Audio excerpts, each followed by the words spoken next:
शोराए किराम को पेश किया जाए, चूंकि हजरत की गुफ्तगू होनी है। हजरत की गुफ्तगू से पहले बस एक मद्दाह रसूल, उसके बाद हमारे 4 शोरा बच रहे हैं।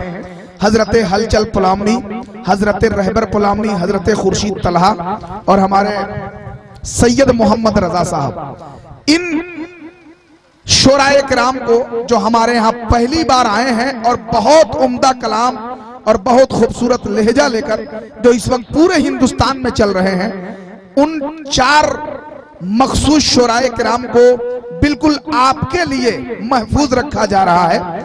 मैं उस आवाज को आवाज देने जा रहा हूं। कसम खुदा की जब पढ़ेगा तो वैसा लगेगा कि वाकई में कोई सरकार का दीवाना पढ़ रहा है। मेरी मुराद मद्दाह रसूल मोहतरम जनाबे परवाज अख्तर साहब, वो तशरीफ ला रहे हैं। नारा लगाइए, नारे तकबीर। यही नारा होगा। जरा सा आप लोग सर्द पड़ गए हैं, मैं समझ रहा हूं।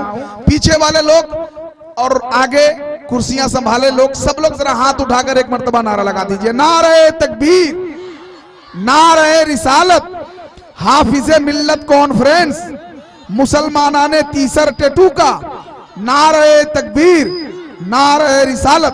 परवाज अख्तर साहब भाई।